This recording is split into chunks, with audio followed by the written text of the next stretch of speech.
पाराशर्याय यतये सत्यवत्याः सुताय च इतिहासपुराणानां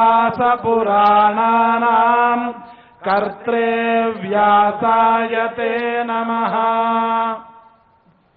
శ్రీ గురుభ్యో నమః. పరమాత్మ నవమాధ్యాయంలో తన రాజవిద్యోపదేశంలో మనకు చాలా ప్రధానమైనటువంటి పరమాత్మ స్వరూపంలో ప్రధానమైనటువంటి వ్యాపకత్వం అనే అంశాన్ని విడమర్చి చెప్తున్నాడు.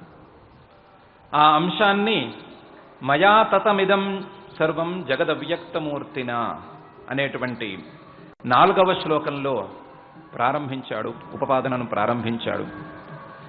ప్రారంభించి ఆ శ్లోకం తరువాత ఈ ప్రపంచంలోని ప్రతి వస్తువు తన ద్వారానే పుడుతుందని, తన యొక్క ప్రకృతే దానికి కారణమని, తను ఆ జగత్ ప్రకృతికి జగత్ ప్రకృతి ద్వారా జగత్తు యొక్క సృష్టికి సాక్షిగా ఉంటానని, అటువంటి సాక్షిగా ఉన్నందువలననే నేను ఉదాసీనుడిని అని కూడా పరమాత్మ తన యొక్క ఒక స్వభావాన్ని చెప్పాడు.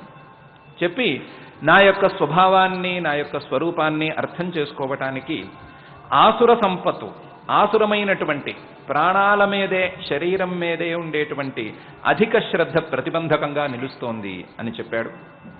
దైవీ సంపత్తును, శ్రద్ధను, విజ్ఞాన ఆసక్తిని, జిజ్ఞాసను ఇలాంటివి గనక అనుసరించగలిగితే తన యొక్క స్వరూపం అందరికీ అర్థమయ్యేందుకు అవకాశం ఉంటుంది అని కూడా చెప్పాడు. చెప్పి మహాత్మానస్తు మాం పార్థ దైవీం ప్రకృతిమాశ్రితాః భజంత్యనన్యమనసః జ్ఞాత్వా భూతాదిమవ్యయం అని, అటువంటి మహాత్ములు, దైవ సంపత్తు కలిగిన వాళ్ళు నన్ను అనన్య మనస్సుతో, వేరే వస్తువుల మీద మనస్సును పోనివ్వకుండా అనన్య మనస్సుతో నన్ను సేవిస్తారు, నన్ను ఆశ్రయిస్తారు అని చెప్పారు. అలా ఆశ్రయించాలి అని ఇతరులకు ఉపదేశం కూడా చేశాడు.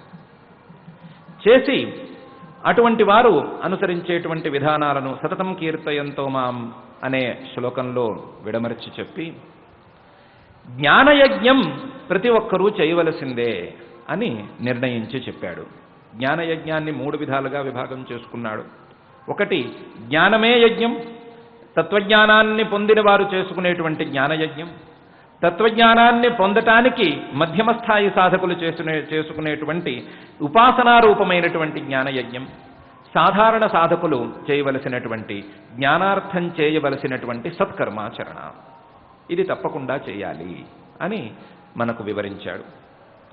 వివరించి ఇటువంటి జ్ఞానయజ్ఞంతో పరమాత్మ యొక్క స్వరూపం ఎలా అవగతమవుతుంది, జ్ఞానయజ్ఞం చేసినంత మాత్రాన, కర్మలను చేసినంత మాత్రాన జ్ఞానం కలుగుతుంది అనేది ఎలా నిర్ణయించగలము అనే ప్రశ్నకు సమాధానంగా అన్నట్లుగా, తను ప్రారంభించినటువంటి వ్యాపకత్వానికి ఉపపాదన అన్నట్లుగా ఈ యజ్ఞంలోనే కొన్ని భాగాలను తీసుకుని ప్రాథమికంగా అహం క్రతురహం యజ్ఞ స్వధాహమహమౌషధం మంత్రోహమహమేవాజ్యం అహమగ్నిరహం హుతం అనేటువంటి 16వ శ్లోకంలో వ్యాపకత్వానికి ఉపయోగించేట్లుగా పరమాత్మ ఈ ప్రపంచమంతా వ్యాపించి ఉన్నాడు అనే భావనకు అనుకూలమైనటువంటి చిన్న భావనను ఉపదేశం చేశాడు.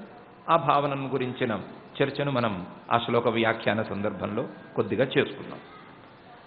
ఆ తరువాత ఆ స్థాయి నుండి జ్ఞానయజ్ఞంలో భాగమైనటువంటి యజ్ఞాంగాల మీద పరమాత్మ భావన చేసేటువంటి స్థాయి నుండి పై స్థాయికి ఎలా వెళ్ళాలి, పరమాత్మ యొక్క వ్యాపకత్వాన్ని పై స్థాయిలలో ఎలా అర్థం చేసుకోవాలి అని 3 శ్లోకాలలో ఉపదేశం చేసి, సదసత్యాహమర్జున అని చివరి వాక్యంలో ప్రపంచంలో ఉండేటువంటి ప్రతి వస్తువు ఎందు కూడా పరమాత్మ భావనను చేసేటువంటి విధానాన్ని మనకు తెలియచెప్పాడు. ఈ విధానాన్ని అనవసరమైనటువంటి వివాదాలకు వాడుకోరాదు. మానవులకు సహజంగా ఉండేటువంటి భోగలాలసతకు ఈ విషయాన్ని అనుకూలంగా వాడుకోరాదు. పరమాత్మ యొక్క ప్రసాదంగా, పరమాత్మ యొక్క రూపాంతరాలైనటువంటి వస్తువుల ద్వారా మేము భోగాలను అనుభవిస్తాము అనేటువంటి వాదనకు దిగరాదు. దిగకుండా పరమాత్మ యొక్క రూపాంతరాలే అయినప్పటికీ ఈ వస్తువులన్నీ వీటి వలన వచ్చేటువంటి సుఖాలు, వీటి వలన వచ్చేటువంటి భోగాలు తాత్కాలికాలు, అశాశ్వతాలు అనే నిర్ణయాన్ని చేసుకోమని నిన్నటి రోజున త్రైవిద్యామాం సౌమపాః పూతపాపాః అని మొదలుగా గల 2 శ్లోకాల్లో ఉపదేశం చేశాడు. వ్యాపకత్వ భావనను, పరమాత్మే ప్రపంచంలో ప్రతి వస్తువులోనూ నిండి ఉన్నాడు అనే భావనను భోగలాలసతకు వాడుకోవద్దని ప్రత్యక్షంగా సూచించాడు.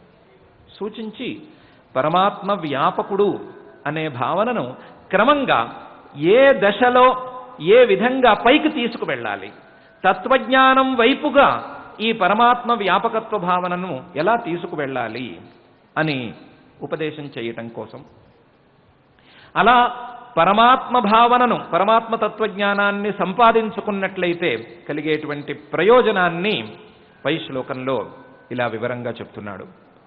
అనన్యాశ్చింతయంతో మాం ఏ జనాః పర్యుపాసతే తేషాం నిత్యాభియుక్తానాం యోగక్షేమం వహామ్యహం అని. ఈ అధ్యాయానికి, సమస్త గీతాశాస్త్రానికి మకుటాయమానంగా ఈ శ్లోకాన్ని మనం చెప్పుకోవచ్చు. ఈ శ్లోకంలో పరమాత్మ అనన్యాహ, ఇంతవరకు నేను చెప్తున్నటువంటి వ్యాపకత్వ భావన, ప్రపంచంలో ప్రతి వస్తువులోనూ పరమాత్మే నిండి ఉన్నాడు అనేటువంటి భావన ఎంత దాకా రావాలి అంటే పరమాత్మ తప్ప వేరొక వస్తువును చూడనంత దాకా రావాలి. పరమాత్మ తప్ప మరొక వస్తువు కానరాదు, మరొక వస్తువును చూడరాదు, మరొక వస్తువును ఆలోచించరాదు, మరొక వస్తువు యొక్క అస్తిత్వాన్ని గుర్తించరాదు. అటువంటి స్థితి దాకా ఈ వ్యాపకత్వాన్ని తీసుకురావాలి. తీసుకొచ్చి అనన్యాహ న విద్యతే అన్యః యేషాం తే అనన్యాహ, ఇంకా రెండో వస్తువే లేదు, కేవలం ఉన్నది పరమాత్మ ఒక్కడే అనేటువంటి భావన దాకా సాధకులు రావాలి. అలా వచ్చినట్లయితే అనన్యాహ చింతయంతో మాం, నిరంతరం నన్నే చింతన చేస్తూ, నన్నే భావిస్తూ, మనసులో నన్ను తప్ప ఇతరులకు ప్రవేశాన్ని ఇవ్వకుండా, నాకు తప్ప ఇతరులకు ప్రవేశాన్ని ఇవ్వకుండా, అనన్యాహ చింతయంతో మాం ఏ జనాః ఎవరైతే పర్యుపాసతే, పరితః మొత్తం ప్రపంచమంతా కూడా నన్నే ఉపాసిస్తూ ఉంటారో, క్రమక్రమంగా ప్రపంచాన్ని పక్కకు పెట్టి, ప్రపంచాన్ని గుర్తించకుండా, ప్రపంచంలోని వస్తువులను, వ్యక్తులను, ప్రాణులను గుర్తించకుండా కేవలం నన్ను మాత్రమే మనసులో ఉంచుకుంటారో, ఏ జనాః పర్యుపాసతే, ఆ గుర్తుంచుకోవటం కూడా నిరంతరం చేస్తూ ఉండగలుగుతారో, నిరంతరం ఆ గుర్తుంచుకోవటాన్ని క్రమంగా చేసుకోగలుగుతారో, పర్యుపాసతే తేషాం, అటువంటి వారి యొక్క, తేషాం ఎలాంటి వారు వీరు, నిత్యాభియుక్తానాం, నిత్యం నిరంతరము కూడా పరమాత్మయందే పూర్తిగా మనస్సును నిలుపుకున్నవారు. అటువంటి నిత్యాభియుక్తానాం, నిత్యం అభియుక్తానాం యోగక్షేమం వహామ్యహం, అటువంటి వారి యొక్క యోగ క్షేమాలను నేను చూసుకుంటాను, నేను అలాంటి వారి యొక్క యోగక్షేమాలను భరిస్తాను, వారికి వారు కోరకుండానే నేను యోగక్షేమాలను ప్రసాదిస్తాను అని పరమాత్మ ఈ శ్లోకంలో చెప్తున్నాడు. యోగక్షేమం వహామ్యహం అని మాట మాత్రమే మనకు వినపడుతున్నది, కానీ పరమాత్మ దానికి ముందు చాలా చెప్తున్నాడు. ఏమని చెప్తున్నాడు? అనన్యాశ్చింతయంతో మాం, యోగక్షేమాలను ఇస్తాను, తప్పకుండా ఇస్తాను. ఎవరికి ఇస్తాను? కోరిన వారికి ఇస్తాను, వీరికి ఇస్తాను. కోరిన వారికి యోగక్షేమాలను ప్రసాదించటం నా యొక్క స్వభావం. యోగక్షేమాలు అంటే యోగం, లభించనిది లభించటం, మనం పొందవలసింది లేదా పొందలేనిది, గోరేదాన్ని పొందటాన్ని యోగం అని అనుకోవచ్చు. కొత్తగా వచ్చే వస్తువు లేదా కొత్తగా వచ్చేటువంటి మనకు తీరేటువంటి కోరిక, దీన్ని యోగం అని అనుకోవచ్చు. క్షేమం అంటే ఉన్నదాన్ని రక్షించుకోవటం, కొత్తగా తెచ్చుకోవటం, ఉన్నదాన్ని రక్షించుకోవటం అనేటువంటి రెండిటిని నేనే భరిస్తాను, నేనే ఆ బాధ్యతను స్వీకరిస్తాను. ఎవరికి స్వీకరిస్తాను? ప్రార్థించే వారికి కూడా స్వీకరిస్తాను. ప్రార్థించే వారికి యోగక్షేమాలను ఇవ్వవలసిన బాధ్యత నాదే. కానీ యోగక్షేమాలు కావాలి అని ప్రార్థించినట్లయితే వారికి సద్బుద్ధిని కలిగించి వారికి వారి చేత సత్కర్మాచరణో మరొకటో చేయించి దానికి ఫలితంగా యోగక్షేమాలను నేను ఇస్తాను. కానీ ఎవరైతే అనన్యాహ, ఇంకొక వస్తువే లేదు, ఇంకొక మనం ప్రార్థించవలసినటువంటి విషయమే లేదు అనేటువంటి దృష్టితో మరొక వ్యక్తి కానీ, మరొక ప్రాణి కానీ, మరొక ఫలితం కానీ, మరొక క్రియాకారక ఫలాలు ఇవేమీ లేవు అనేటువంటి దృష్టితో, ఇంతకుముందే పరమాత్మ చెప్పినట్టుగా పరమాత్మ భావనను, అందులోనూ పరమాత్మ యొక్క వ్యాపకత్వాన్ని చక్కగా పెంచుకుని పరమాత్మ తప్ప మరొక వ్యక్తి మీద దృష్టిని నిలపక పరమాత్మనే చూస్తూ, ప్రతి వస్తువులోనూ పరమాత్మనే చూస్తూ క్రమంగా వస్తువును విడిచిపెట్టి పరమాత్మనే చూసే స్థాయికి ఎదుగుతూ అనన్య భావనతో ఉండగలుగుతారు. అనన్య భావనతో నిరంతరం నన్ను చింతన చేసుకోగలుగుతారో, అనన్యాశ్చింతయంతో మాం ఏ జనా పర్యుపాసతే, కేవలం చింతన మాత్రమే కాకుండా నిరంతరం ఏమాత్రం వ్యవధానం లేకుండా పరమాత్మ స్వరూపుడిగా నన్ను మాత్రమే ఉపాసిస్తూ ఉండగలుగుతారు. నిరంతరం ఉపాసన అనే ప్రక్రియను చేపట్టగలుగుతారు.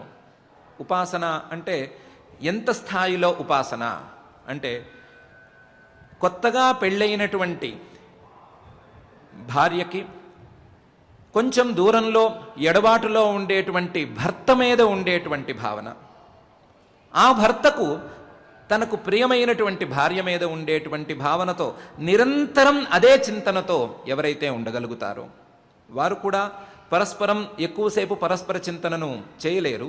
చేసే సమయం వరకు కొంత వారు నిజాయితీగా చేసుకోగలుగుతారు. అలా నిరంతరం నా యందు ఎవరైతే ఉపాసనా బుద్ధితో ఉండగలుగుతారో, ఏ జనా పర్యుపాసతే తేషాం, అటువంటి నిత్యాభియుక్తానాం, నిత్యము పరమాత్మ మీదే అభియుక్తి, అంటే పరమాత్మ తప్ప మరొక వ్యక్తి లేదు అనే భావనతో, పరమాత్మ తప్ప మరొక వస్తువు లేదు అనే భావనతో పరమాత్మతోనే మనసును కలుపుకున్న వారికి, పరమాత్మ యందే మనసును లగ్నం చేసుకున్న వారికి, పరమాత్మలోనే మనస్సును లీనం చేసుకున్న వారికి యోగక్షేమం వహామ్యహం, యోగక్షేమాలను నేను చూసుకుంటాను. ప్రార్థించే వారికి తగ్గట్టుగా క్రియలను చేయించి క్రియలకు తగ్గట్టుగా యోగక్షేమాలను చూసుకుంటాను. యోగక్షేమాలను ప్రార్థించకుండా నన్ను మాత్రమే మనసులో నిలుపుకున్న వారికి ఏం చేయాలో నేను చేస్తాను. యోగక్షేమాలను ప్రార్థించకుండా మనిషి ఉండగలడా? కనీసం తన శరీర స్థితినైనా చూసుకోవలసిందే కదా. శరీర స్థితిని కూడా చూసుకోకుండా మనిషి ఉండగలడా అంటే తప్పకుండా ఉండగలడు. అటువంటి స్థితిని గనక సాధకుడు పొందగలిగితే నేను ఆ సాధకుడి యొక్క శరీర స్థితికి కూడా నేను బాధ్యత వహిస్తాను. శరీర స్థితిని, శరీర పోషణను, శరీర రక్షణను, శరీరానికి కావలసినటువంటి సకల సదుపాయాలను నేను అమరుస్తాను. ఇంతేకాకుండా ఆ సాధకుడికి రావలసిన ప్రతి ప్రయోజనాన్ని నేను బాధ్యత తీసుకుని అందిస్తాను అని పరమాత్మ ఈ శ్లోకంలో స్పష్టంగా పేర్కొంటున్నాడు. ఈ శ్లోకంలో పరమాత్మ చాలా జాగ్రత్తగానే మనకు హామీ ఇస్తున్నాడు. హామీ ఇంత స్పష్టంగా ఇస్తున్నాడు, నేను మీ బాధ్యత తీసుకుంటాను, కానీ మీరు నన్ను తప్ప ఇంకొకరిని చింతించరాదు, పరమాత్మను తప్ప మరొక వస్తువును చింతించరాదు. అటువంటి స్థితిని గనక పొందగలిగితే, అటువంటి స్థితిని పొందటానికి కావలసిన సాధన సంపత్తిని మీరు సమకూర్చుకోగలిగినట్లయితే నేను తప్పకుండా ఈ బాధ్యతను స్వీకరిస్తాను. అటువంటి స్థితి రావాలి అంటే ఏం చేయాలి అంటే, ఇంతకుముందు మనం అనుకున్నట్లుగా శ్రవణ మనన నిధిధ్యాసనాలను చేసుకోవాలి. పరమాత్మ ఉపదేశం చేసినట్లుగా పరమాత్మ యొక్క వ్యాపకత్వ భావనను మనసులో నిలుపుకుని ఆ వ్యాపకత్వ భావన యొక్క పైమెట్టైనటువంటి పరమాత్మ ఒక్కడే తత్వం అనేటువంటి మానసిక స్థితికి సాధకులు చేరాలి. చేరినప్పుడు పరమాత్మ ఇలా తను ఉండగలను అని మనందరికీ హామీ ఇస్తున్నాడు. ఈ హామీని నెరవేర్చిన సంఘటనలు ఏమైనా ఉన్నాయా అని మనకు ఒక సందేహం కలగవచ్చు. లేదా ఈ రకంగా అనన్య చింతనతో ఎవరైనా ఉండి వారి యొక్క శరీర రక్షణను కూడా లెక్క చేయకుండా కేవలం పరమాత్మ భావనతోనే ఉండి వారు పరమాత్మ భావననే చేస్తూ ఉండగా పరమాత్మ వారి యొక్క యోగక్షేమాలను చూసుకున్నటువంటి సందర్భాలు ఏమైనా ఉన్నాయా అని ప్రశ్న మనలో ఉదయించవచ్చు. దానికి ఎంతమంది తత్వజ్ఞానుల యొక్క ఉదాహరణలు చెప్పాలి అనే విషయాన్ని మనం ఆలోచించుకుంటే మనం చెప్పుకున్నటువంటి ఇంతవరకు మనం విచారించుకుంటున్నటువంటి పరమాత్మ ఉపదేశం చేస్తున్నటువంటి విషయానికి దగ్గరగా ఉండేటువంటి ప్రహ్లాదుడు వీరిలో ముఖ్యంగా మనకు కనిపిస్తాడు. ప్రహ్లాదుడి యొక్క జన్మ వృత్తాంతం మనకు ఎంతో కొంత తెలిసిందే. ప్రహ్లాదుడు హిరణ్యకశిపుడు, లీలావతి అనేటువంటి రాక్షస దంపతుల యొక్క కుమారుడు. అందులోనూ హిరణ్యకశిపుడు ఒకానొక సందర్భంలో తపస్సుకు వెళ్ళబోతూ ఉండగా రక్షణార్థం తన భార్యను నారది మహర్షి దగ్గర ఉంచవలసి వచ్చింది. చాలా విస్తారమైనటువంటి సందర్భం అది. ఆ సందర్భంలో లీలావతి గర్భవతి అయి ఉంది. ఆ గర్భవతి అయి ఉన్నటువంటి లీలావతికి గర్భంలో ఉండే శిశువుని దృష్టిలో పెట్టుకుని నారద మహర్షి గారు, నారదుడు అంటేనే జ్ఞానాన్ని ప్రసాదించేవాడు అని అర్థం, జ్ఞానాన్ని ప్రసాదించేటువంటి నారద మహర్షి గారు ఉపదేశం చేశారు. ఏం ఉపదేశం చేశారు అనేది కూడా మనందరికీ తెలిసిన విషయమే. ఉపదేశం చేశారు. గర్భస్థుడైనటువంటి ఆ శిశువు గర్భంలో ఉండే ఈ ఉపదేశాన్ని చక్కగా గ్రహించాడు. గ్రహించి బయటికి వచ్చాడు, తల్లి గర్భం నుండి బయటికి వచ్చాడు. ఈ లోపల హిరణ్యకశిపుడు కూడా తన తపస్సును పూర్తి చేసుకుని వచ్చాడు. వచ్చిన తర్వాత పిల్లవాడిని చూసి సంతోషపడ్డాడు. పిల్లవాడు నారద మహర్షి సంరక్షణలో చక్కగా ఉన్నాడు అని కూడా సంతోషపడ్డాడు. సంతోషపడి పిల్లవాడిని రాజ్యానికి తీసుకువెళ్ళాడు. తీసుకువెళ్ళి తన గురుపుత్రులైనటువంటి చండామార్కుల దగ్గర ఆ పిల్లవాడిని విద్యాభ్యాస నిమిత్తం ఉంచాడు. విద్యాభ్యాస నిమిత్తం ఉంచిన పిల్లవాడు హరిభక్తి పరాయణుడై ఉన్నాడు అనే విషయం ఈయనకి వినిపించింది. హరిభక్తి అనే పదం కానీ హరి అనే పదం కానీ వింటేనే హిరణ్యకశిపుడు అప్పటికే చాలా కోపంగా ఉంటున్నాడు. హిరణ్యకశిపుడు తపస్సు చేయటానికి వెళ్ళటానికి కానీ లేదా మరొక రకంగా ప్రవర్తించటానికి కానీ హరిద్వేషమే ప్రధానంగా కారణం. మహావిష్ణువు మీద ఉండేటువంటి ద్వేషం కొద్దీ తన తమ్ముడైనటువంటి హిరణ్యాక్షుణ్ణి మహావిష్ణువు సంహరించాడు, తన సోదరుడైనటువంటి హిరణ్యాక్షుణ్ణి మహావిష్ణువు సంహరించాడు అనే కోపంతోనే హిరణ్యకశిపువు వ్యవహారమంతా చూసుకుంటూ వస్తున్నాడు.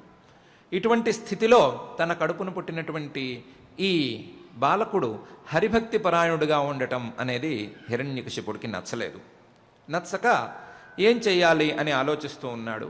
ఆలోచిస్తూ ఉంటే చండామర్కులు, మేము ఈ బాధ్యత తీసుకుంటాము, జాగ్రత్తగా ఈ పిల్లవాడు దారి తప్పకుండా, వారి భాషలో దారి తప్పకుండా మేము చూసుకుంటాము అని ఒకసారి హామీ ఇచ్చారు. హామీ ఇచ్చి పిల్లవాడికి కొన్ని ఉపదేశాలను చేశారు. చేసినా సరే పిల్లవాడు తన హరిభక్తిని ఏమాత్రం తగ్గించుకోలేదు. తగ్గించుకోకపోగా తండ్రి ముందే తన హరిభక్తిని ఏమాత్రం భయం లేకుండా నిష్కపటంగా ప్రదర్శించాడు. ప్రదర్శిస్తే తండ్రి గారికి సహజంగానే కొంత కోపం వచ్చింది. మందలించి చూశాడు, తిట్టి చూశాడు. తిట్టి చూసి ఎంత చెప్పినా సరే పిల్లవాడు మారటం లేదు అని పిల్లవాడిని సంహరించవలసిందిగా ఆజ్ఞాపించాడు. పిల్లవాడిని సంహరించటానికి రాక్షసులు చేయరాని ప్రయత్నం లేదు. ఎన్నో ప్రయత్నాలు చేశారు. ఆయుధాలను ప్రయోగించారు, జంతువులను ప్రయోగించారు, సర్పాలను ప్రయోగించారు, అగ్నిలో పడవేశారు, పర్వతం నుంచి కింద పడవేశారు, సముద్రంలో బండరాయి కట్టి పడవేశారు. ఏం చేసినా సరే పిల్లవాడు మరణించటం లేదు అనేది విషయమే కాదు, చెక్కు చెదరకుండా బయటకు వస్తున్నాడు. పిల్లవాడిలో ఏమాత్రం కళ కూడా తగ్గటం లేదు. వీరు అపకారం చేయాలని తలపెట్టిన ప్రతి పని తరువాత పిల్లవాడి యొక్క తేజస్సు పెరుగుతోంది. మళ్ళీ కేసు హిరణ్యకశిపుడి దగ్గరకు వచ్చింది. హిరణ్యకశిపుడి దగ్గరకు వచ్చిన తర్వాత హిరణ్యకశిపుడు ఒకసారి చూశాడు.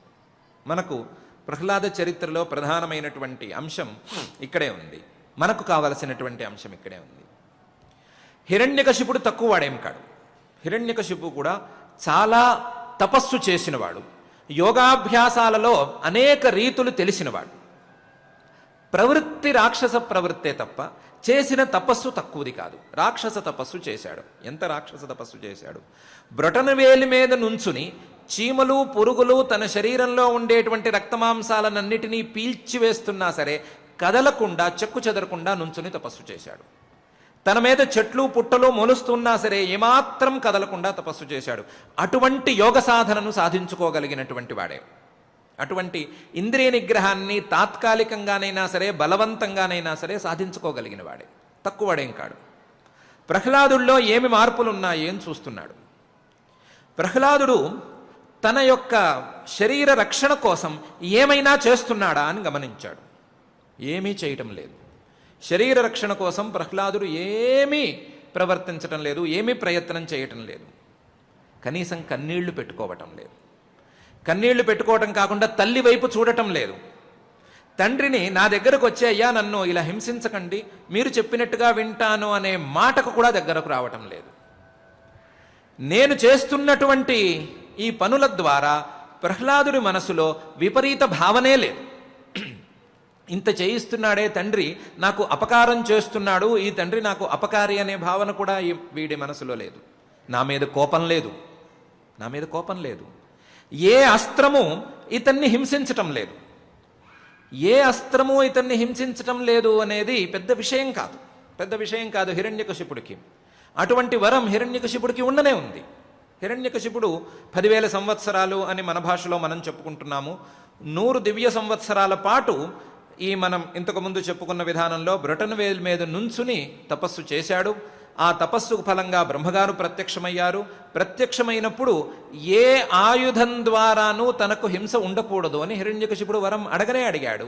ఆ వరం హిరణ్యకశిపుకి ఉంది. ఆ సందర్భంలో బ్రహ్మగారు, నీకు ఇలాంటి వరాన్ని ఇస్తున్నాను, ఒళ్ళు దగ్గర పెట్టుకుని ప్రవర్తించు అని కూడా చెప్పారు. అదొక్కటే మాత్రం చేయలేదు. మిగతా ఫలితం అంతా హిరణ్యకశిపుకు ఉండనే ఉంది. కాబట్టి ఏ అస్త్రము ఏ శస్త్రము తనని బాధించకపోవటం అనేది హిరణ్యకశిపుకు తెలిసిందే. కానీ ఏ అస్త్రం ద్వారా బాధను పొందకపోవటానికి ముందు తను 10,000 సంవత్సరాల పాటో లేదా 100 దివ్య సంవత్సరాల పాటో తపస్సు చేశాడు. మరి ఇప్పుడే పుట్టినటువంటి అతి బాలుడు ఈ ప్రహ్లాదుడు ఏం తపస్సు చేశాడని ఈ ఫలితాన్ని పొందుతున్నాడు? ఏ తపస్సు ద్వారా ఏ అస్త్రము ఏ ప్రాణి ఇతనిని బాధించకుండా ఉంది? తెలియటం లేదు. ఇంతేకాదు, ఇంత శక్తి వచ్చిన తరువాత, ఏ అస్త్రము తనని బాధించనంత శక్తి వచ్చిన తరువాత, ఇంత శక్తి సంపన్నుడైన తరువాత ఎదుటి వ్యక్తి మీద, తనను అస్త్రశస్త్రాలతో బాధించటానికి ప్రయత్నిస్తున్నటువంటి వ్యక్తి మీద కోపతాపాలు ఉండాలి. తనకు అలా ఉన్నాయి. హిరణ్యకశిపువుకి అటువంటి పరిస్థితి ఉంది. ఆ కోపతాపాలు ఏమాత్రం లేవు. తనను హింసించే రాక్షసుల మీద ఏమాత్రం కోపాన్ని ప్రదర్శించడం లేదు. వారిని కూడా ప్రేమిస్తున్నట్టే చూస్తున్నాడు. తన తోటి బాలులతోనూ అలాగే ఉంటున్నాడు, గురువులతోనూ అలాగే ఉంటున్నాడు. గురువులతో ఏమాత్రం వ్యతిరేకంగా ప్రవర్తించటం లేదు. గురువులు చెప్పేటువంటి విద్యలన్నిటినీ శ్రద్ధగా వింటున్నాడు. వారితో ఏమాత్రం వాదించటం లేదు. మీరు చెప్తున్నది ఇలా చెప్పకూడదు, అలా చెప్పాలి అని కానీ, నేను జ్ఞానిని అని కానీ ఏమీ అనటం లేదు. వారు చెప్పిన విషయాలను వినయంగా వింటున్నాడు. గురువులతో వినయంగా ఉంటున్నాడు. తోటి బాలులతో ప్రేమగా ఉంటున్నాడు. తనని హింసించడానికి వచ్చిన రాక్షసులతో కూడా ప్రేమతో ఉంటున్నాడు. హింసించమని ఆజ్ఞాపించిన నాతో కూడా ప్రేమగా ఉంటున్నాడు. ఈ శక్తి అందిన తరువాత ఇలా ఉంటున్నాడు. నేను అలా ఉండలేకపోతున్నాను. దీనికి కారణమేమిటి? ఇంత శక్తి రావటానికి కారణమేమిటి? ఇంత శక్తి వచ్చిన తరువాత ఇలా ఉండటానికి కారణమేమిటి? ఇంతేకాకుండా ఏ ప్రార్థన చేయకుండా, ఎవరినీ ప్రార్థించకుండా, ఏమీ బాధపడకుండా ఇంత రక్షణను ఈ వ్యక్తి ఎక్కడి నుంచి పొందగలుగుతున్నాడు? ఈ ప్రశ్న హిరణ్యకశిపుడికి వచ్చింది. వచ్చి పిల్లవాడిని అడిగాడు, ఎవరు నేను రక్షిస్తున్నారు అని. ఎవరు నన్ను రక్షిస్తున్నారు ఏమిటి? కేవలం హరి మాత్రమే నన్ను రక్షిస్తున్నాడు అని ప్రహ్లాదుడు స్పష్టంగా చెప్పేశాడు. హిరణ్యకశిపుకి విషయం అర్థమైపోయింది. వీడు నిరంతరం అనన్యచిత్తంతో హరిని ధ్యానిస్తున్నాడు. అనన్యచిత్తం, ఏమీ లేదు మనసులో. ఒక ఏనుగు వస్తోంది, ఆ ఏనుగు వచ్చిన ఏనుగు తన నెత్తి మీద కాలు పెడుతుంది అనే భావన లేదు. ఆ ఏనుగులో పరమాత్మను చూస్తున్నాడు. చూడటమే కాకుండా పరమాత్మ రూపంగా భావించి ఆ ఏనుగుని ప్రేమిస్తున్నాడు. మరొక అస్త్రం కానీ, శస్త్రం కానీ, జంతువు కానీ దేన్ని పంపించినా సరే, ఏ వస్తువు వచ్చినా, ఏ ప్రాణి వచ్చినా సరే ఆ ప్రాణిలో పరమాత్మను చూపిస్తున్నాడు. పరమాత్మను, ఆ ప్రాణిని, ఆ వస్తువుని సమంగా ప్రేమిస్తున్నాడు. ఇంకా పై స్థాయికి వెళ్ళి ఆలోచించుకోవాలి అంటే అసలు వస్తువునే చూడటం లేదు, ఏ వస్తువును చూడటం లేదు. నిరంతరం ప్రతి వస్తువులోనూ హరిని మాత్రమే చూస్తున్నాడు. ఇటువంటి స్థితికి వచ్చేసిన తరువాత అనన్యాశ్చింతయంతో మాం ఏ జనా పర్యుపాసతే అనే స్థితికి ఈ బాలుడే వచ్చేసిన తరువాత, నిత్యాభియుక్తి అన్నది ఉన్న తరువాత అతను ప్రార్థించకపోయినా సరే, ఈ ఏనుగు ద్వారా నాకు మరణం రావాలి, ఆ మరణం రాకూడదు, ఆ మరణం రాకుండా నన్ను రక్షించాలి అనే ప్రార్థన లేకపోయినా సరే, అలాంటి ప్రార్థనలేవి లేకపోయినా సరే పరమాత్మ శ్రద్ధగా వచ్చి అతన్ని రక్షిస్తున్నాడు. రక్షించి ఇంతకు ముందు కంటే కూడా కాంతివంతంగా అతన్ని తయారు చేస్తున్నాడు. ఇది జరుగుతున్నటువంటి వ్యవహారం. ప్రహ్లాదుణ్ణి పరీక్షించాలని హిరణ్యకశిపు చాలా ప్రయత్నాలు చేశాడు. ప్రహ్లాదుణ్ణి పరీక్షించుకోవాల్సిన అవసరం మనకు కూడా ఉంది. ఎంత మనకు కూడా ఉంది అంటే, ఇదే గజేంద్రుడు పరమాత్మను ప్రార్థించాడు. గజేంద్రుడు పరమాత్మను ప్రార్థించగా ప్రార్థించగా ప్రార్థించగా చాలాసేపటి తర్వాత పరమాత్మ పైనుంచి దిగి వచ్చి ఏదో సంహారం చేసినట్టుగా చూపించి మొత్తం మీద గజేంద్రుడిని రక్షించాడు. గజేంద్రుడు మొసలి నోట్లో కాలు పెట్టంగానే, లేదా మొసలి వచ్చి గజేంద్రుడు కాలు పట్టుకోగానే పరమాత్మ రాలేదు. మధ్యలో వ్యవధానం తీసుకున్నాడు, కొంచెం సేపు సమయం తీసుకున్నాడు. ఎందుకు తీసుకున్నాడు అంటే, పరమాత్మ భాషలో చెప్పాలంటే, చతుర్విధా భజంతే మాం జనా సుకృతినోర్జున ఆర్తో జిజ్ఞాసురర్థార్థి జ్ఞానీచ భరత ఋషభ. ఆర్తుడు అతను, గజేంద్రుడు ఆర్తుడు. ఆర్తుడైనందువలన ఆర్తితో పరమాత్మను పిలిచేంత వరకు పరమాత్మ ఎదురు చూశాడు.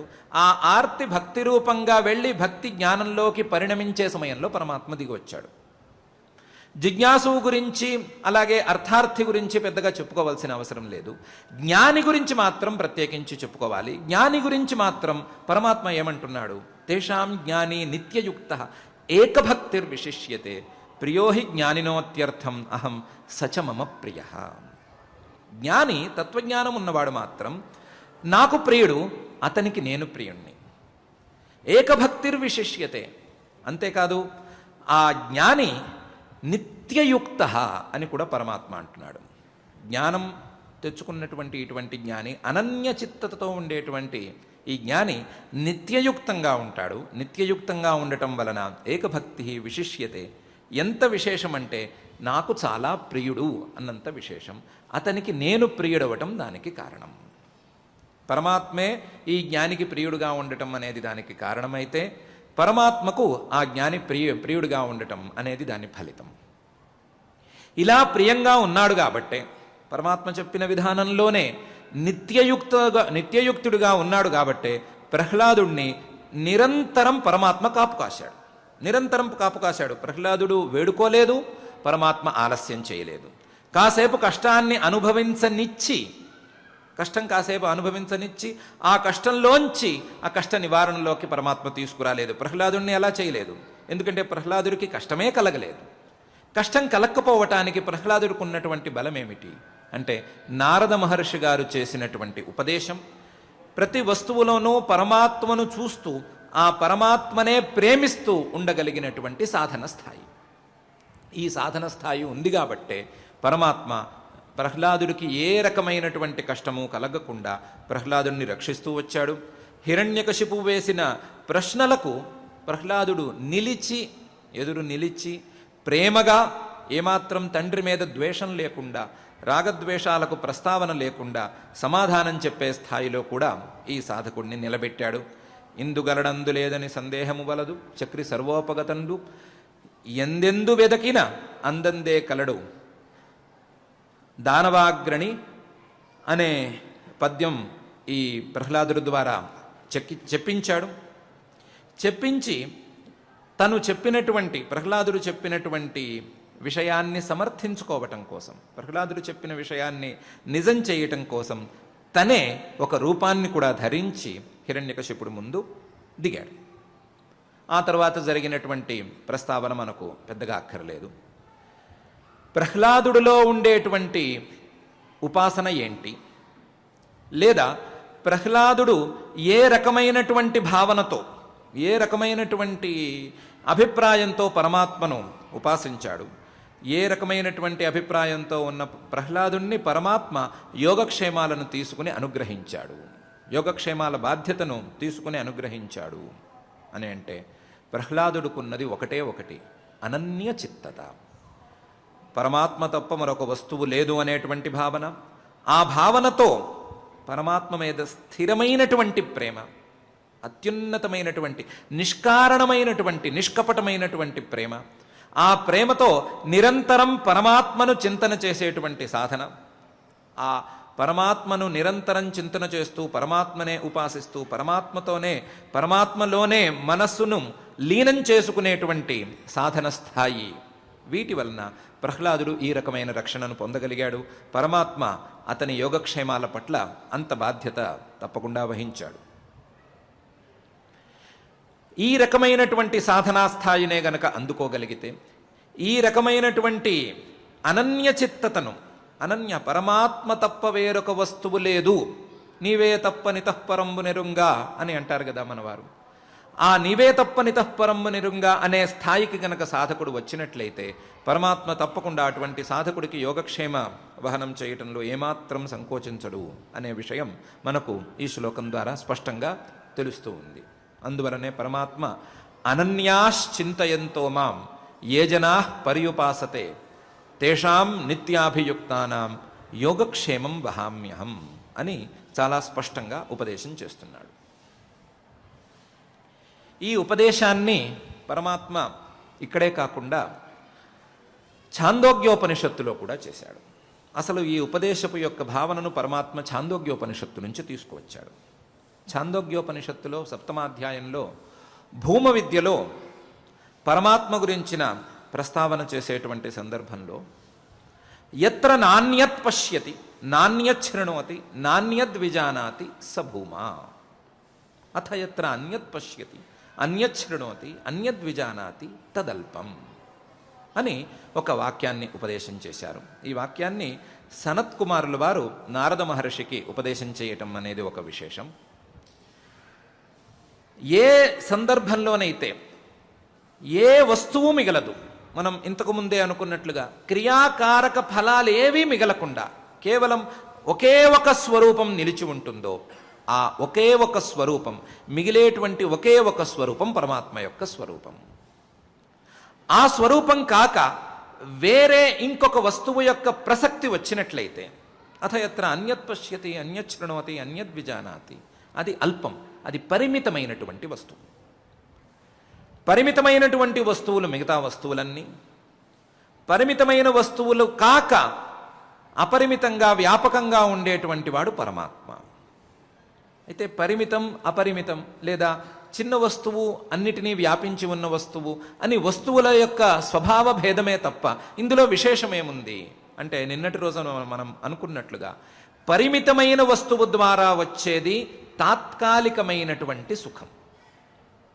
అథ యదల్పం తన్మర్త్యం యో వై భూమా తత్ సుఖం. అపరిమితమైనటువంటి వ్యాపకమైనటువంటి వస్తువు ద్వారా, పరమాత్మ వస్తువు ద్వారా వచ్చేది శాశ్వతమైనటువంటి సుఖం. అటువంటి శాశ్వతమైనటువంటి సుఖం కావాలి అంటే ఆ పరమాత్మను అనన్య చిత్తతతో తప్పకుండా ఉపాసించాలి అని సూచన అక్కడ చేశారు. చేసి సవా ఏషః ఏవం పశ్యన్ ఏవం మన్మానః ఏవం విజానన్ ఆత్మక్రీడః ఆత్మరతిః ఆత్మమిథునః ఆత్మానందః సహ స్వరాడ్భవతి అని కూడా అక్కడ ఉపదేశం చేశారు. ఎవరైతే ఈ రకమైనటువంటి ఉపదేశాన్ని అర్థం చేసుకుని, ఏ రకమైనటువంటి ఉపదేశం, పరమాత్మ తప్ప వేరొక వస్తువు లేదు, పరమాత్మను మాత్రమే మనసులో ఉంచుకోవాలి, ఇతర వస్తువులను మనసులో ఉంచుకొనరాదు అనేటువంటి ఉపదేశాన్ని అర్థం చేసుకుని ఏవం పశ్యన్ ఏవం మన్మానః, తన యొక్క మననాన్ని కూడా ఈ రకంగా చేసుకుంటూ విజానానః ఏవం విజానన్, ఈ రకంగా విజ్ఞానాన్ని పొందుతూ ఈ రకమైనటువంటి దర్శనాన్ని కూడా పొంది ఈ రకమైనటువంటి ప్రత్యక్షాన్ని సాక్షాత్కారాన్ని కూడా పొందగలుగుతారో, ఆ పొందగలిగినప్పుడు బాహ్యమైన వస్తువుల ద్వారా ఏ రకమైనటువంటి ప్రయోజనాన్ని ఆశించకుండా, ఏ రకమైనటువంటి ప్రయోజనాన్ని పొందకుండా ఆత్మక్రీడ ఆత్మరతి ఆత్మమిథున ఆత్మానంద, కేవలం తన యొక్క పరమాత్మ స్వరూపంతోనే ఆనందాన్ని పొందుతూ ఉంటారో, పరమాత్మ స్వరూపం మీదే ప్రీతిని కలిగి ఉంటారో అటువంటి వ్యక్తి స్వరాట్ భవతి. స్వరాట్ భవతి స్వయమేవ రాజా భవతి. మామూలు రాజు కాదు, స్వరాట్ అంటే ఈ ప్రపంచం మొత్తానికి చక్రవర్తి అయినంత ప్రయోజనాన్ని అతను పొందగలుగుతాడు. ఈ ప్రపంచం మొత్తానికి చక్రవర్తి ఇంతవరకు మనం చెప్పుకున్నటువంటి విషయాల్లో పరమాత్మే కదా. అటువంటి పరమాత్మ స్వరూపంలో లీనమైపోతాడు, పరమాత్మలో భాగంగా మళ్ళీ తిరిగి వెళతాడు. సహ స్వరాడ్భవతి తస్య సర్వేషు లోకేషు కామచారో భవతి అని ఛాందోగ్యోపనిషత్తు వాక్యం చెప్తున్నది. ఛాందోగ్యోపనిషత్తులో చెప్పినటువంటి భూమ విద్యకు పరమాత్మ చెప్తున్నటువంటి నవమాధ్యాయానికి చాలా దగ్గర సంబంధం మనకు స్పష్టంగా కనిపిస్తోంది. ఆ దగ్గర సంబంధాన్ని దృష్టిలో ఉంచుకుని మనం ఛాందోగ్యోపనిషత్తులో ఉండేటువంటి వాక్యం, ఈ వాక్యం సమానమైనటువంటి అర్థాన్ని బోధిస్తున్నాయి అని మనం అనుకుంటున్నాము. అయితే ఈ ఏకత్వ భావన అనేది ఛాందోగ్యోపనిషత్తులో మాత్రమే కాకుండా చాలా ఉపనిషత్తులలో స్పష్టంగా కనిపిస్తూ ఉంది. ఈశావాస్యోపనిషత్తులో తత్ర కో మోహ కశోక ఏకత్వం అనుపశ్యత అనే వాక్యంలో సంక్షిప్తంగా పరమాత్మను మాత్రమే చూడగలిగిన వాళ్ళకి శోకానికి మోహానికి అవకాశమేది. శోకమోహాలు ఉండాలి అంటే, శోకం అనేది కానీ లేదా మోహం అనేది కానీ ఉండాలి అంటే రెండవ వస్తువును మనం చూడాలి కదా, వేరే వస్తువుని మనం చూడాలి కదా. వేరే వస్తువును చూడకుండా కేవలం పరమాత్మ స్వరూపాన్ని మాత్రమే చూడగలిగినటువంటి సాధకుడికి శోకం ఎక్కడి నుంచి పుట్టుకొస్తుంది, మోహం ఎక్కడి నుంచి కలుగుతుంది? కాబట్టి శోకమోహాలకు ప్రసక్తే లేదు కదా అని ఈశావాస్యోపనిషద్ వాక్యం మనకు చెప్తోంది. యత్రత్వస్య సర్వం ఆత్మైవాభూత్ తత్ కేనకం పశ్యేత్ కేనకం విజానీయాత్ అనేటువంటి బృహదారణ్యకంలోని మైత్రేయీ బ్రాహ్మణ వాక్యం కూడా ఇదే విషయాన్ని బోధిస్తోంది. ఇంకా అనేక ఉపనిషద్వాక్యాలలో ఉండేటువంటి రహస్యాలు ఇదే విషయాన్ని మనకు బోధిస్తున్నాయి. పరమాత్మ స్వరూపం ఒక్కటే, ఆ పరమాత్మ స్వరూపం ఒక్కదాని మీదే ప్రీతిని కలిగి ఉండాలి. ఆ ప్రీతిని కలిగి ఉండి ఆ ప్రీతిని నిలబెట్టుకుని ఆ పరమాత్మ స్వరూపాన్నే నిరంతరం గనక చింతన చేయగలిగితే, నిరంతరం భావన చేయగలిగితే ఏ రకమైనటువంటి కష్టానికి ఆస్కారం ఉండదు, తాత్కాలికమైనటువంటి కష్టాలకు కానీ దుఃఖాలకు కానీ ఆస్కారం ఉండదు. శాశ్వతమైన, పరిపూర్ణమైన, అఖండమైన, అపరిచ్ఛిన్నమైనటువంటి ఆనందం తప్పకుండా లభిస్తుంది అని మనకు ఉపనిషద్వాక్యాలు చెప్తున్నాయి. ఆ ఉపనిషద్వాక్యాలు చెప్తున్నటువంటి విషయాలను పరమాత్మ ఇక్కడ చాలా చిన్న వాక్యంలో అనువాదం చేసి తేషాం నిత్యాభియుక్తానాం యోగక్షేమం వహామ్యహం హామీ అని హామీ ఇస్తున్నట్లుగా మనకు ఉపదేశం చూపించి అనన్యాశ్చింతయంతో మాం ఏ జనా పర్యుపాసతే అనే విషయాన్ని ప్రధానంగా మన ముందు ఉంచుతున్నాడు. అనన్యచిత్తతతో పరమాత్మను ఉపాసించాలి, అనన్యచిత్తతతో పరమాత్మను మనసులో నిరంతరం ఉంచుకోవాలి, దాన్ని ఏ క్షణాన విడిచిపెట్టకూడదు. ఇంతవరకు చేసినటువంటి ఉపదేశానికి ప్రయోజనం అదే, ఇంతవరకు చేసినటువంటి వ్యాపకత్వోపదేశానికి ప్రయోజనం అదే అని స్పష్టంగా పరమాత్మ ఈ శ్లోకంలో మనకు సూచిస్తున్నాడు. ఆ సూచనతో అనన్యాశ్చింతయంతో మాం ఏ జనా పర్యుపాసతే తేషాం నిత్యాభియుక్తానాం యోగక్షేమం వహామ్యహం అని ఉపదేశం చేస్తున్నాడు. మనం ప్రాథమిక స్థాయిలో పరమాత్మను మాత్రమే యోగక్షేమాలను ప్రార్థించే స్థాయిని మనం కలిగి ఉండొచ్చు.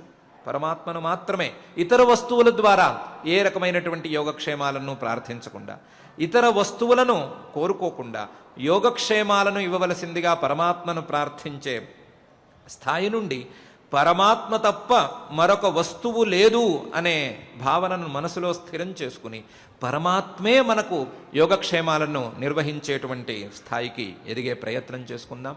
మనం చేసుకునేటువంటి ఈ ప్రయత్నంలో సహకరించవలసిందిగా ఆ అఖిలాండ కోటి బ్రహ్మాండ నాయకుడు దేవదేవుడు శ్రీ వెంకటేశ్వర స్వామి వారిని మనసారా ప్రార్థించుకుందాం. ఆ ప్రార్థనతో ఈరోజు పారాయణ కార్యక్రమం ప్రారంభించుకుందాం. పారాయణ కార్యక్రమానికి వెళ్లే ముందు మనం 2-3 విషయాలను మళ్ళీ చర్చించుకుందాం. ప్రతిరోజు తిరుమల తిరుపతి దేవస్థానం వారు శ్రీవారి సన్నిధిలో వసంత మండపంలో జరుగుతున్నటువంటి షోడశ దిన సుందరకాండ పారాయణ దీక్షలో మనమందరం పాల్గొందాం.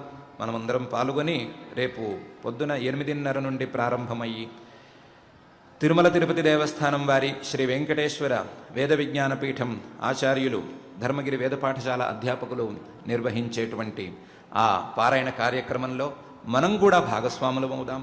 మనం కూడా ఆ శ్లోకాలను పలుకుదాం కుదిరితే, లేకపోతే ఆ శ్లోకాలను శ్రవణం చేసుకుందాం. రేపటికి 7వ రోజుకి పారాయణ ప్రవేశిస్తుంది. అటువంటి పారాయణలో మనం భాగస్వాములమవుదాం. అంతేకాకుండా తిరుమల తిరుపతి దేవస్థానం వారు చాలా రోజులుగా నిర్వహిస్తున్నటువంటి ఎస్విబిసి ఛానల్ ద్వారా ప్రసారం చేయిస్తున్నటువంటి విరాట పర్వ ప్రవచన కార్యక్రమం నిన్నటితో ముగిసింది. ఆ విరాట పర్వం తరువాత ఏమాత్రం వ్యవధానం లేకుండా ఈరోజు మహాభారతంలోని ఆది పర్వ ప్రవచనాన్ని ఈ వెంకటేశ్వర భక్తి ఛానల్ మాధ్యమం ద్వారా రాత్రి 8 గంటలకు ప్రారంభించబోతున్నారు. ఆ కార్యక్రమాన్ని కూడా ప్రారంభ కార్యక్రమంతో పాటుగా తర్వాత కార్యక్రమాలను కూడా మనం వీక్షిద్దాం. ఆ వీక్షణకు ముందు ఆచార్యుల వారితో కలిసి 9వ అధ్యాయాన్ని శ్రద్ధగా పారాయణం చేసుకుందాం.